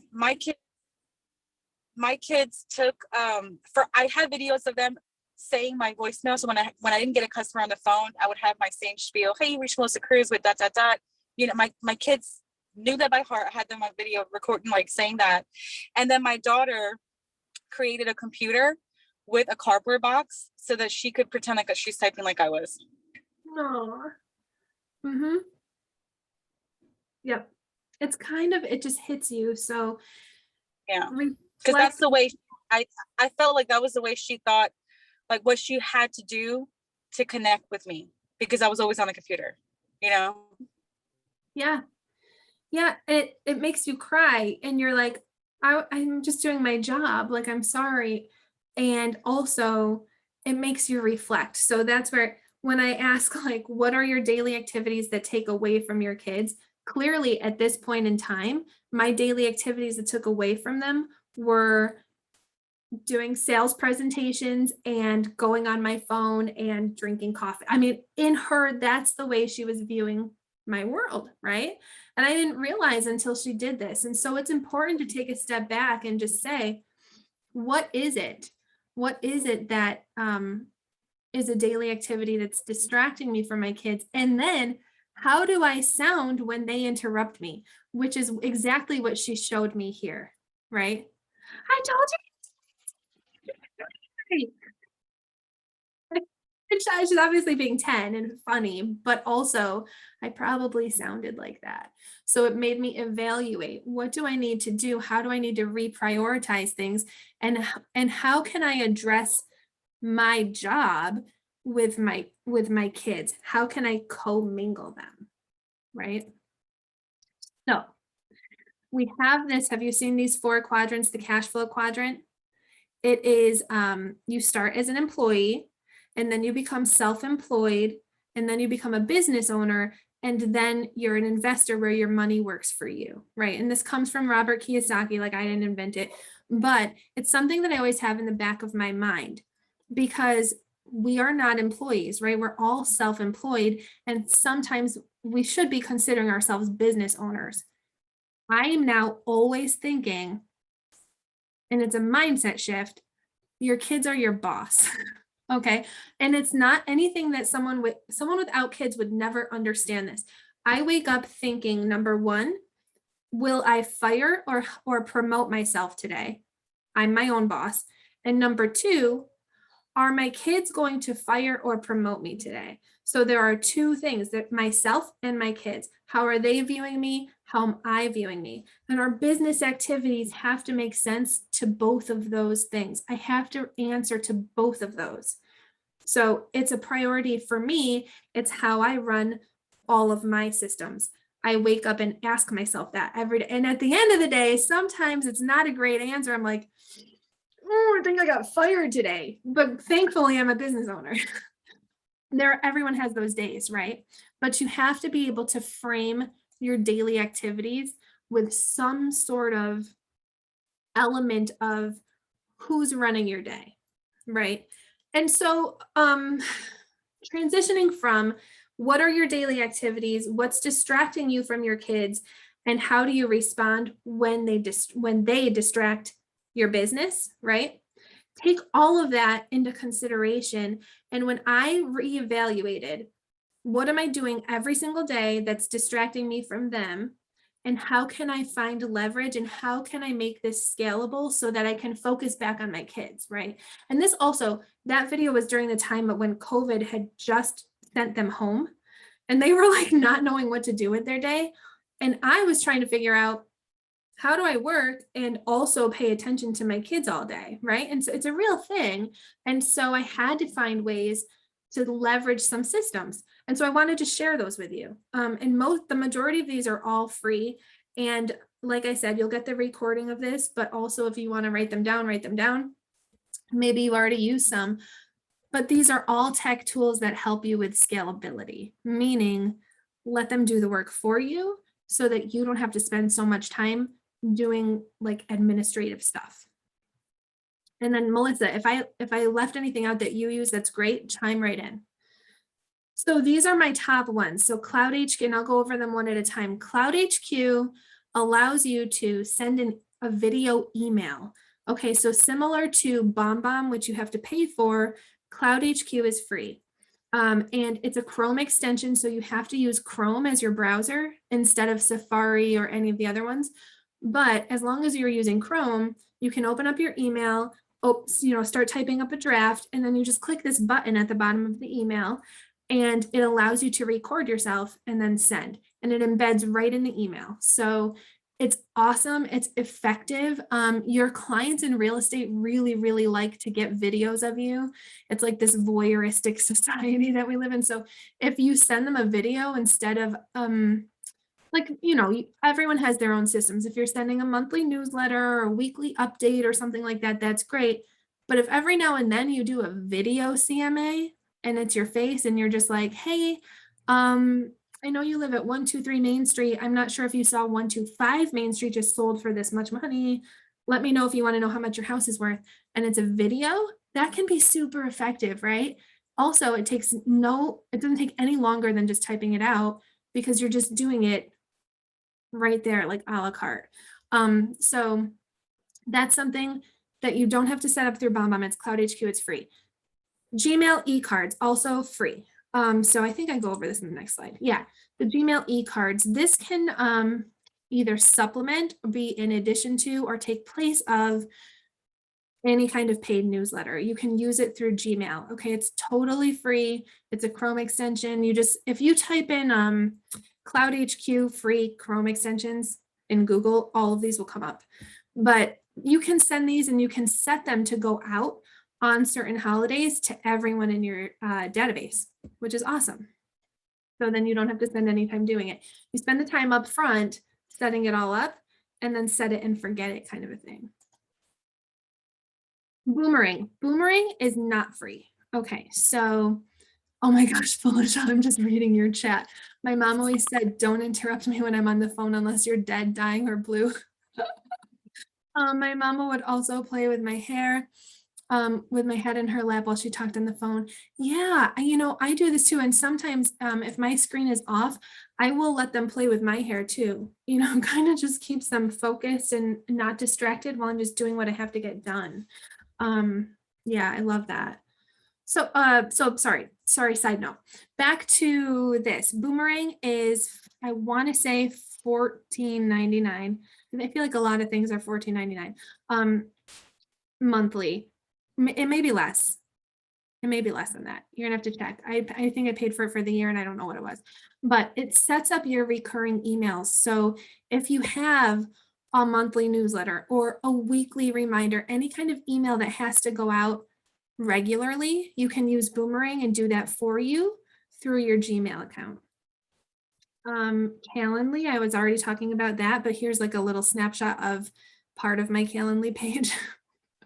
But Calendly, like I said, is just leverage for your calendar. Any kind of person who wants to set an appointment with me has to go through Calendly. Toby. If you know what Toby is, it's like impossible to explain how awesome it is without just seeing it. But Toby is another free Chrome extension. And what it does is it takes all of the tabs from the top of your screen and it lets you organize them. So for real estate, I had this is CoreLogic, which is just articles that you can share with your sphere. This is a codes library. So every county for every state, all of their codes, like your fence has to be 5 feet from your pool, like the stupid stuff that no one can remember. 365 days of social media posts. My company, this is where they order swag. So all of it's organized here. And then I can close my computer at the end of the day and all of these tabs are still open, but they're not open across the top. So it's not like 100 open tabs. It's organized in these little dividers. And it's just a way for you to stay organized, keep your regularly open tabs open, logged in, available, but it doesn't slow your computer down. So it's awesome. Showing time. So this is a like this is what we use in our MLS to set up showings. I think that there are a couple of different showing services, but leveraging this for feedback is really awesome. So other than just setting up the showing, letting them know to send a feedback form after the showing. If you can set that up inside of your showing service, you don't have to then reach out to the agent like 100,000 times. You can set this up so it sends 5 reminder emails. So every 5 hours, every 2 hours, every day, whatever it is, you can set that all up, and then it just does the work for you. And then you can even take it as far as when they send feedback, it publishes to the seller. So you don't even have to send that either. So it's just kind of like a really super nice leverage tool for those of us Yeah. who just, yeah. I'll Yeah, add we- in our market, I don't know if it does it in all markets, but basically we can send a notification out to anybody who's shown the property as well. So like when Yeah. we're in a multiple offer situation, we send out a highest and best notification. And Yep. that basically just includes a deadline. That way anybody who's seen it now knows. Yeah, we do that too. And I just think it's so Yeah. helpful. It is. You can the price reduction, like, hey, this home was the price, you know, you said your customer liked it, we can lower the price. And so we can do things like that too. I think too, I like the feature where if you have a seller that's tech savvy ish, you know, they can approve their own appointments if they're going to be home and whatever. There's a feature there where they can approve their own appointment, showing appointments. So that again, you don't have to keep playing middleman, you know, between it. They can just confirm via text. So I like that. Yeah, we use showing time here. Yeah, I think it's common, but, and I know that there are a couple of other systems. Showing time is the one that I'm familiar with, but I think if you can leverage the tools that you have at their highest capacity, take the time to learn them and do that, because it just takes more off your plate. And like, yes, the fact that the seller can approve the appointment and then the seller can see the feedback and you don't even need to deliver any of that is awesome. It also helps us become or stay in the relational zone versus transactional zone with our clients, right? And our clients love us because of the relationship they've built with us. Anybody can open the door for them. Anybody can write the contract with them. It's you as a person and as an agent that they like. So it helps you stay relational. I will say on that showing time, just as a side note, depending on how agents are in your market, you might want to have the feedback set to review first. Because we've had feedback go automatically to sellers before, and like the comments are just not nice, and you're just like, what the heck? So now I automatically set it to review, and if it's like a decent comment, then I release it. Otherwise, I'm like, rude. It's so true. That is so true. It is really true. I had some bogus feedback once. It said like, he's aiming too high or just something like really weird. And I think what he meant was that the price was too high, but it's not how he worded it. And it was just funny. But yeah, like using these tools to leverage as much as you can so that you're not necessarily leveraging the people. Like I use my mom a lot as leverage. She's available to help, right? But not everybody has my mom. And so to be able to leverage tools like that are free, it's so key. And then we just wanted to have the last little bit of this class is how to change the conversation. My kids, when I first started in real estate, my mindset was, I'm going to work my butt off to prove that I can give these kids the best world that they could possibly be in. Like I wanted to, and I have, they've been like probably 35 out of 50 states. Like I want them to be able to travel. I want them to have nice things. They don't have brand name things. I'm not doing that. But like, that's all personal preference, but change the conversation. I used to keep them out of business. Like that video that you saw of Evelyn, they were watching me work, but they didn't really know what I was doing, right? And it was like, mommy has to work. You guys need to be quiet for an hour. I wasn't involving them. Things changed as a real estate agent and as a coach when I involved my kids. And so do you have to take them on showings? No. Can you? Sure. It has to be done tactfully. You're not going to want your kids like jumping on people's couches or stuff like, you know what I mean? You have to be tactful and professional about it, but including them is okay. And I learned this through trial and error, and I'm here to tell you, including them is okay. My job as a mom got a lot easier when my kids started to understand what I do, and they understand it and they participate in it. And I'm going to show you some examples, but it made a difference in their level of confidence, and they're proud of me, which is weird because we're all proud of our kids as they grow, but you never stop to think like, are my kids proud of me? But when you know they are, it makes your job a lot more fun. And so including them is the way to do that. So these are just some random pictures that I've taken over the years, but my kids have their hands on every real estate sign, every sign rider, everything I do, their hands are all over it. Okay, so even if it's flipping houses, this picture right here, we were volunteering at a Salvation Army for my company. And I was like, you know what, can I bring my kids? And they said, as long as they don't talk to anybody, really. And I just had to tell them, we're going into the Salvation Army. People live here. We don't know them. They're strangers. So don't talk to them. Look, like just focus on painting the walls. And they did, and they loved it, and it made them better. These are some pictures of Melissa with her kids out in the field. I love this one. Is this an open house? The left one? Yeah. That was they were helping my buyer choose paint color for her house for new construction. I love it. Yeah. Yeah. I was trying not to get emotional, but I had gotten so stressed out last year about every time I had to take a customer, like I had to homeschool kids. We all had our 2020. Last year was hard. Like for me, it was the most difficult year I ever had in business.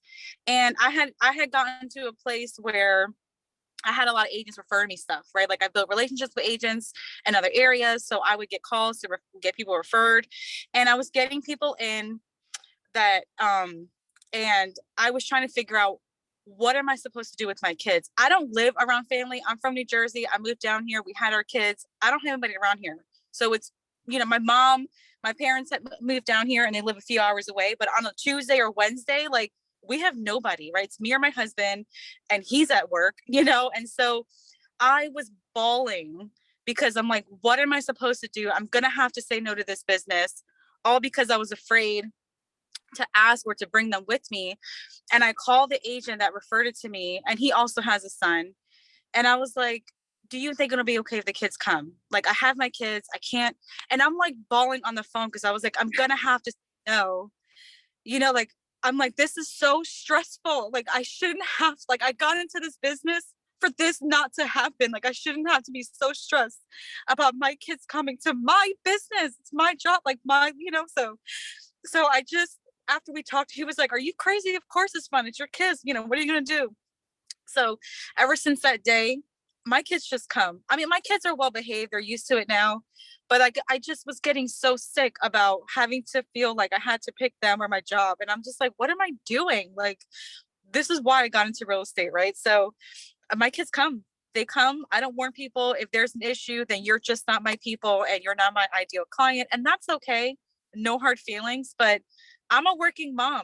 And if I don't make a habit out of it, but if they have to come, they have to come, And I talked to my husband about, I don't typically take them to listing appointments unless it's a friend and we have kids and whatever, So we make a compromise if and when those times come where I do have to be there, we make it work. But it has made me a better parent because I have that moment like in your video where I'm like, oh my God, you were talking in the video. And they're like, well, and I felt terrible. I'm like, I don't want to be this person. I don't want to be this parent, And so I really just started getting them involved, and they come with me, and my customers love it. They know who I am, and it just made me a better person as a mom, as a real estate agent, professional, just kind of all around. And I feel healthier. I feel like I'm not so stressed and have the anxiety that I'm going to get fired because I have children. Like, it's just crazy.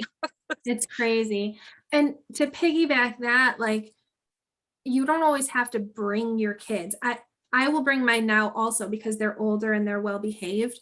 And I always will ask the client, like, if someone says, can I go see a house at 5 p.m.?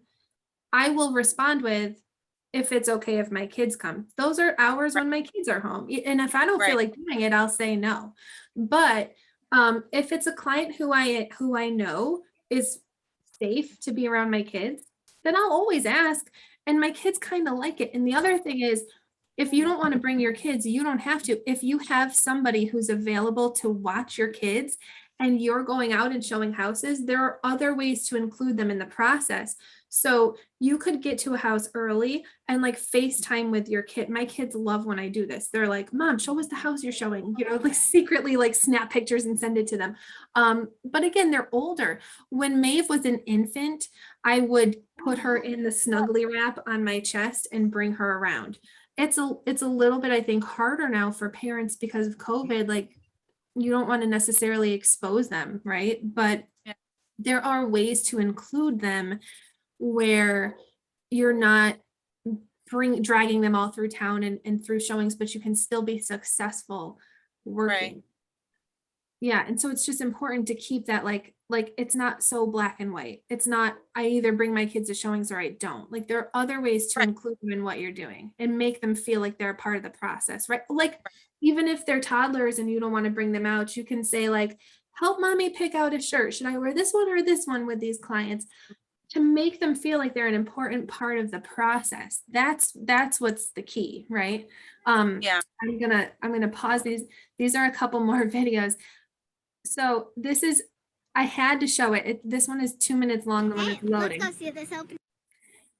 I went to an open house one day. This was 2 years ago. It was a Sunday, and I was feeling super mom guilt. Like, I was just emotional anyway. I mean, we were like in the process of our divorce, and I was feeling really guilty.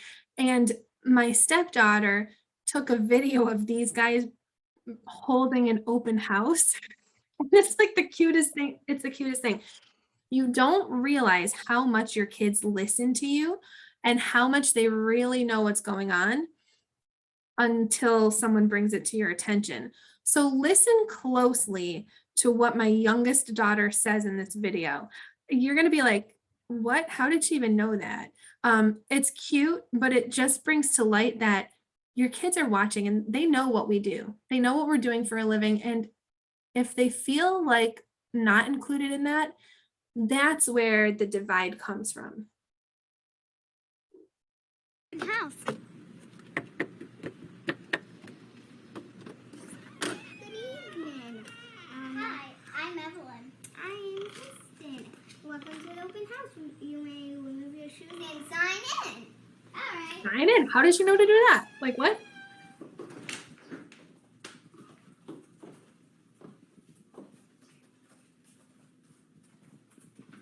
Here you go. See that? Perfect. So what I'm looking for in a house is I want it to be really open concept. I want a pool, 3 to 4 bedrooms, 2 to 3 bathrooms, and I really want it to just feel like open and all nice, and I want it moving ready. And my budget is $400,000. There's a little bit of wiggle room, but I really don't feel like spending $100,000 over. Do you think they've been to showings? Have you talked to a lender yet? No, not yet. Have you talked to a lender yet? Please, I can introduce you to. I have 3 I can introduce Can you you look to. at the house? Yes. Oh, this. Are you telling me they don't listen, right? How does she know? I have 3 I can introduce you to. Like, it's just rote memorization for me to say that. They listen to it so many times that when they play, that's what comes out. So your kids are watching. So it's just so important to know that your delivery of your job is how they view your job, right? I think it's great because, like, I was talking to my kids the other day, or I mean, we've had this conversation more than once at this point, but I remember the first time I was talking to them about an appraisal because I was waiting for one to come in, and I'm explaining to them, like I would a seller, so this is what could happen, like if this were whatever, you know, and I just took a moment, they were listening and looked at like, yeah, we had a really great conversation about it. And I kept going on, and I just took a moment, I was like, look at the conversation I just had with my kids. Like, I was just so proud of all of us, you know, for their attention, for me going, like, it's just for their involvement, like they get it, man, they get it, and it's so much fun. And I love when they're like, oh my God, mommy, we're so proud of you. Like, I'll practice my presentations with them, ask their opinion. I'll share with them, hey guys, I'm doing this presentation today and I'm really, really nervous. You know, just wanted to, you know, because I remember as a kid, I thought that adults had their crap together. They didn't have any fears. They never got nervous. You know, so for me, it's important for them to know that no, this still happens to us, even though we're older. And I want it to be okay to share that with you, so they can feel comfortable to share that with me. Yep, you're teaching them by example how to deal with different adversities that come up, and you're teaching them how to be business minded, right? And so we live in this world and in this industry where we have the opportunity to share these things with our kids. When I was a teacher, my kids had no idea what I was doing all day long. They just knew that I came home and had to keep working, grading papers and doing all the things, but they didn't know how I was spending my day, and they certainly were not learning from it.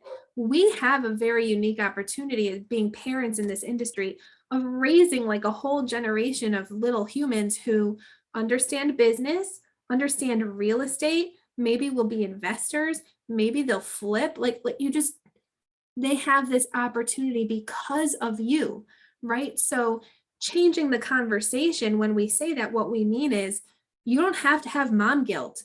You should be darn proud of what you're doing for your kids. You just have to have the grit and the determination to really take your calendar by the hands and figure out what are you prioritizing, who are you prioritizing it for, and how to shift that, and then how to bring your kids into the bigger picture. Yeah, and I would say too, if you're in a place where you can't necessarily leverage too much, that's okay, but have a plan, right? Don't diminish your dreams and your goals because you're like, well, I still have to do everything myself. You may have to now, but you may not eventually have to, right? So that's where the importance of your calendar comes in, learning what to say yes and what to say no to. I mean, those are real game changers that if you can get that kind of mastered down, you'll see the light at the end of the tunnel where you're like, you know what, I can afford to do that because it's really not a cost. It's always an investment into yourself or your business. And you get time back every time you do that. So it's not, you're not losing anything. You're always gaining in that situation. Although, yes, technically money is involved. Just changing your whole mindset about what that would look like and what it means to you will open up so much more for you. But dream big, put that goal down. If you want to just drop your laundry off and let somebody else wash it, but you can't afford it now, awesome. Put that on your list that, hey, in 6 months, I want this to be a dream come true for me. And then drop your laundry, you know, like make the plan to do that, but don't diminish your dreams. Keep dreaming big and visualize where you want to be, what things you truly want to leverage so you can have your time back and do the things that you really rock at most. Amen. Yeah. And when you're visualizing that, envision what that looks like for your kids too, right? So what does it look like that mommy's dropping the laundry out? When I take my kids traveling, they know for a fact we have the money to do this because I work. There's no ifs, ands, or buts about it. They respect what I do so much. And I try to include them as much as I can. And it's, to Melissa's point, like one of my dreams was always flipping houses. I love renovating houses. I'm always renovating the houses that I live in. It's just a thing I love to do. When I was getting divorced, I was like, there's no way that I'm going to be able to flip houses now, because how can I be climbing around, getting my hands dirty and banging around here and there with 3 little kids? But guess what? They can swing a hammer. Like check this out. Let's see if it'll work. This is the last one I renovated.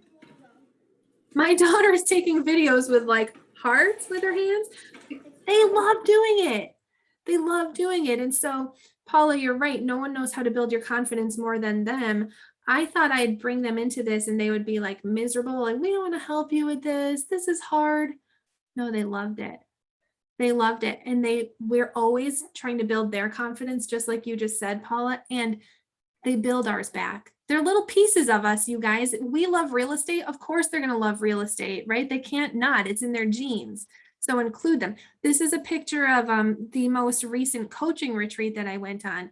And so these are real estate coaches right here. Okay. And then right here's my daughter, my other daughter, my son, and my mom. I was like, I have to travel for work. My mom said she could watch the kids. And then I just thought a little bit outside the box. And sometimes this is all it takes, is just push outside of your comfort zone just a little bit. How can I frame this work trip in a way that my kids can see what I'm doing and that they can see that this is funding our life, right? And so I included them. And you know what? They didn't come to the workshop. My mom hung out with them in Madison, Wisconsin during the workshop, and they had a great time. And then in the afternoon, when it was time to break bread with all the other coaches, they joined us. And so your kids can join you, whether you're selling houses, whether you're flipping houses, whether you're coaching agents, whatever it is, you have the autonomy in this industry to pull your kids into it and teach them so much through it. So what if they're babies now, like just hang in there. And really the key is just taking control of your calendar and understanding where you can find leverage and how. And like I said, Melissa and I are here to help you with that any way that we can. And then when they get a little bit older, it's a whole new world for you. And so one of my ways I leverage, and I had a plan, right? Because I wanted to do this, but I had to have money, extra money to do it, was being able to afford the after school care, right? I cannot do, like last year was so hard because I homeschooled the first semester, so they didn't get to go back to physical school till the end of January. And then after school care was booked, so I had to end my day. Like I was only able to work from 9 to 2:30, and I was losing opportunity, but I didn't there wasn't much I could do because I had to be mom, right? So I just had to be okay with just, this is the right now kind of stuff. But my goal when they went back to school was to be able to have the extra money to put them in there so I can get a few more things done, so that when I pick them up from school, my day legit is finished, and it from like 5 or 6 to the rest of the night. That is it. Like my day is done. It is family time. And so I had them signed up like 3 weeks before school started. So I made sure I had a spot. But it's great, awesome, and now you can be like fully present for them when you pick them up. So when I pick them up, we'll go to the library, we'll cook dinner together. It's just, I have that time, with them. So. And do they know what you do, Melissa? Would you say, like, if you asked your kids, what does mommy do? Do they know? Yeah. Yeah. The main thing I think to keep focused on is, do your kids know what you do? Do they know what it means for them personally? Right. So for my kids know, we have to go show this house, but that's okay, because you know what? You guys will benefit from that when we're in Disney in April or whatever it is, right? But also they know what it means for the bigger picture. Like I'm at a point, thankfully, now that I can cherry pick who I'm selling houses to, and everybody else, all the other clients go to agents at my office. And so if I do have to go show a house or I am working with a client, my kids know that it's important. And they also know that for whatever reason, it's really important to mommy that this person has this house, right? And they'll start to ask like, well, why does Lauren need this and this? Or like, how come she needs a ranch? And they start to care. And so then I'm teaching them a whole new set of things, right? It's empathy, it's compassion, it's like the bigger picture. And so if you can just keep in mind that balancing it all, including them in some of it, drawing the boundaries so that you don't have to include them in all of it, right? These are things that matter. And you just want to keep the questions in the back of your mind when you're feeling like frazzled or burnt out or just like totally discouraged, which happens in this industry. You live for your kids right now. That's all parents do, right? And do these little tiny people that you created, do they know what you do? Do they know why you do it? Do they know what it means for them? And if they don't, how can you convey that in kid terms, right? So how can you because we know our elevator pitch now. And how can you say to someone, I make people's dreams come true? Well, that's maybe kid terms. I'm a master negotiator. Like, what? My kids would not know what that is, right? So if you're looking and you're considering your elevator pitch, how can you break it down for your kids? They need to hear your elevator pitch too.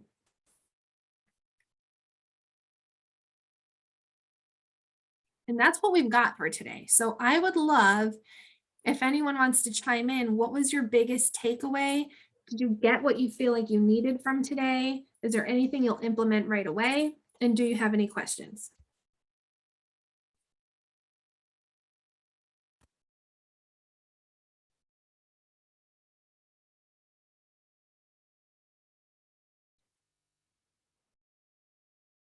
Is anybody there? Don't be shy. Hey, I'm here. So I'm like preparing for maternity leave. So I was really hoping for like a lot of practical like type tips for that and just like setting up more systems and stuff.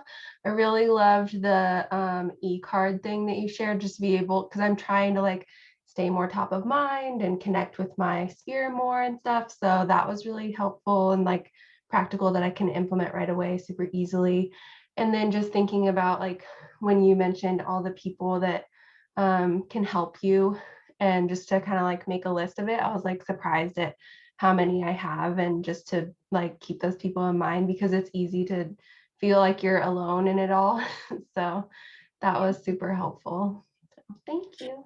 Yeah, it is. It does feel very lonely. It does. So I'm glad that you got to make that list. And I will say, yes, as they get older, it does get better because one, they go to school, and two, I make them help. I'm like, listen, I do not live in this house by myself. So they do laundry, they clean their bathroom, they sweep them off the floor. Like, it is all hands on deck. Everybody participates in the house, because if not, I will live in a crap house because nobody wants to help, you know? So I like, we have like, and because then it doesn't take as long, you know? So I make them help. They do all the things. Me too. I always say the more hands, the less work, right? Many hands make a light load, or whatever that is. But yeah, it's so true. And if you can bring your kids into that part of running a household and being a parent and running a business, it helps. It does help. Take that list of people who you know you can rely on and frame it. Because after you have that baby, you're gonna be like tired. And I just remember having my daughter Maeve. She was born because a deal fell through, and it was the first time a deal ever fell through for me, and it was so stressful that it threw me right into labor. And I was on the phone with the cooperating agent in the hospital saying, I'm pretty sure that I'm definitely going to have this baby tonight. I'm going to have to get back to you tomorrow. And the deal fell apart because of flood insurance. I have no control over flood insurance, but I was all in my head about it so much that I couldn't think straight. And then after having her, you just forget that people are around who can help you. You just feel like you're the mom, you're feeding the baby, you're doing all the things, you're helping your clients, and you just kind of do forget. And people want to help you, right? And people love you. And so having that list, like, frame it, draw all over it with a dry erase marker. Like, you can even tally up how many times you've asked them for help if you want to, keep it on here. It'll help. Well, and that made me think about the ideal client. I get very emotionally involved because I really care about the outcome. And so I had one customer that at the end of the day, I probably should not have worked with. However, she came into an open house I was doing. She needed to sell a home and buy a home. It was my first twofer, like, as I call it. And I was super excited, but she was a handful and so stressful to work with. By the time that we've closed, and she's not the only person, I've had a few that were like that, but we closed on a Friday. I had gotten so sick that weekend, I could not even get out of bed because I put all of everything that I had into it. And that I couldn't even celebrate my first transaction that I closed two from the same customer in the same day because I was so physically ill. Like, I had to, like, I was like, I can't keep doing this because now my kids didn't get me all weekend to celebrate, and nobody benefited from that. So. Yeah. Yeah, no, it's totally true. You have to take care of yourself. Hope, thank you. Hope said in the chat that this has been very helpful. If there are any questions that anyone has after this, you'll get a thank you email with a link to the Facebook group. So join the group. We're all going to be active inside there. My goal is to just grow a huge community of moms and dads who can support each other across the country. So if you need anything at all, I'm here for you. I know Melissa's here for you, and hopefully we can keep in touch. Does anyone have questions before we go?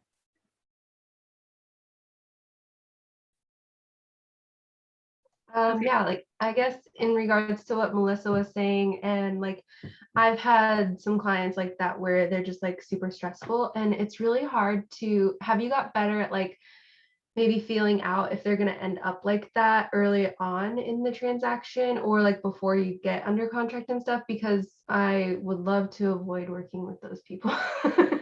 Yeah, no, I agree. And I think the right time to do that is at your very first appointment, where you have that expectations conversation, you ask them questions, you let them know where the boundary lines are. And if there's any pushback, or like they're asking you to do things that you just don't want to do, like because you just don't want to do them, because that's not how you're going to run your business, those are red flags. So just be mindful of maybe some of those signs that they may be saying this, but they're asking me to do these things. Because the second you let them do it to you one time, the entire transaction is going to be that way.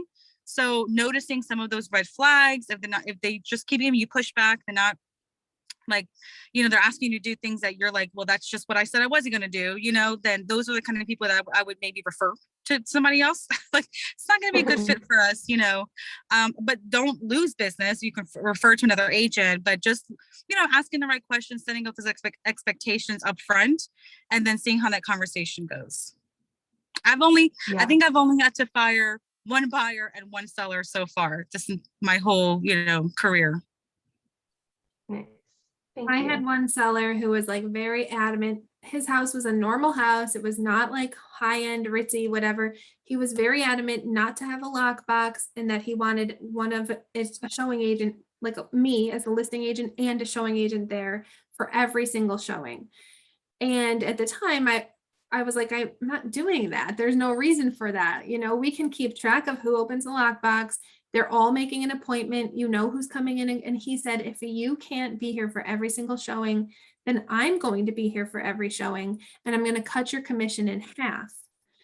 And after about like a 10 or 15 more exploratory conversation, where I was asking questions like, why does he feel that that's necessary? Because if he had said like, there's valuables in the house, the easy way to overcome that would be to lock them up somewhere, right? But it just turns out he was crazy. So I told him I couldn't list his house. Did I lose out on like $20,000 commission? Yes. It didn't matter to me because it wasn't worth my sanity. Yep, definitely. You just have to know like what's important and where do you draw the line, and everybody's different, right? Yeah, those people bring you down, and what happens is you turn into this like bitter person, you get upset, you start hating the real estate industry, and then you start attracting all those people. Like, you're like, why do I keep getting all these, crappy people, when that's what you're attracting, and you don't realize it sometimes, so it's being okay with saying no to some of those, because something bigger, better, and greater is coming down the pipeline for you, that you deserve, right? That you're asking for, because you're saying no to the things that you should be saying no to, and leaving yourself open in abundance for those things to come to you. Definitely. Yeah. And the last thing I'll just leave you with is, when I first started in real estate, on the back of my business card, it said, in quotes, I am a mother of 4, so I understand that time is valuable. I won't waste your time and you won't waste mine. We'll just get you moving. That's all. And that was the thing. That was like my motto for the first 5 years, So don't be afraid to just say it. You're a mom. You don't have to hide it. It's part of what makes you awesome.